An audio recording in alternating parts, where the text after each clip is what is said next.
All right, I want to get to the mailbag with time to spare, so I'll just go quickly through the Trump saying that he's going to announce, he may be doing it while I speak, that Jerusalem is the capital of Israel. Everybody's going nuts about this, but this is on both parties' platforms. The Senate voted to affirm it like 90 to nothing this year. Presidents have been promising to do that. We have a clip. This was played on Fox last night. There's a clip of 3 presidents in a row promising this is going to happen. As soon as I take office, I will begin the process of moving the United States ambassador to the city of Israel, as chosen as its capital. Jerusalem will remain the capital of Israel, and it must remain undivided. We will move the American embassy to the eternal capital of the Jewish people, Jerusalem.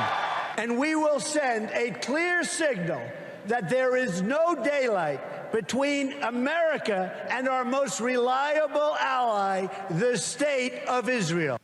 So it was a little, when Obama was speaking, it was a little hard for the Jews to hear him with the knife he was plunging into their back. But the way it works is, by law, our ambassador has to be in Jerusalem. But every couple of years or whatever it is, every few months, the president signs a waiver saying, okay, well, we're not going to do it yet. And Trump signed the waiver when he first took office, and then it came up around again, and he said, I promised that I was going to do this. I'm tired of signing this waiver. So he's going to sign it, but he's giving them notice that there's going to be a move. It could take years. They say it could take up to 4 years to actually move the embassy because of the security. And the argument that the PLO is making is, don't do that, we'll kill you.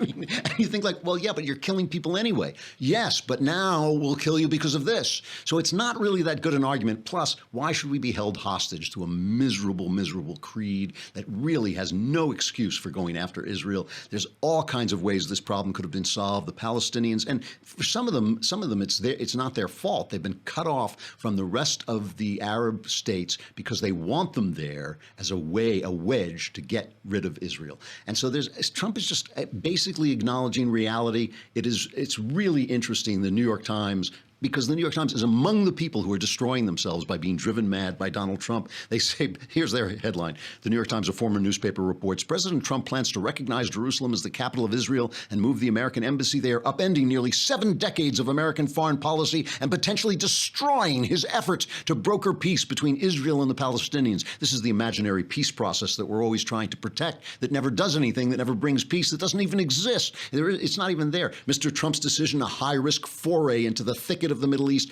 was driven not by diplomatic calculations, but by a campaign promise, of all things. Maybe the campaign promise was driven by diplomatic calculations. See, the thing about Donald Trump, the one person who has not so far been driven mad by him is Barack Obama.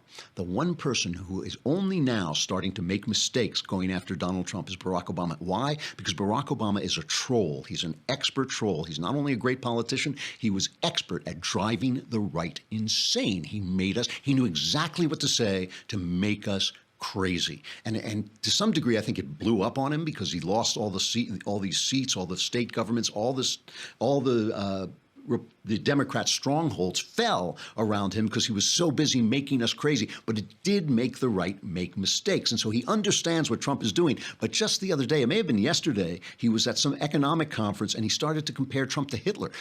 I mean, if this had been the other way around, if former President Bush had done this to Obama, are you kidding me? I mean, the papers would have set the world on fire with this. He says, this is Obama speaking, that's what happened in Germany in the 1930s. We have to tend this garden of democracy or else things could fall apart quickly. The danger is in growing complacent. That's what happened in Germany in the 1930s, which, despite the democracy of the Weimar Republic and centuries of high-level cultural and scientific achievements, Adolf Hitler rose to dominate. 60 million people died, so you've got to pay attention and vote. So he's basically saying Trump is Hitler, our democracy is under attack, which is going to, that's Obama being trolled. But I think there are two things. One is Trump doesn't care. He doesn't care about the status quo, and everybody, right and left, is invested in the status quo. They're invested in the fight taking place the way the fight takes place. They're invested in the sides being drawn, the way the sides are drawn. Everybody is. That's their profession.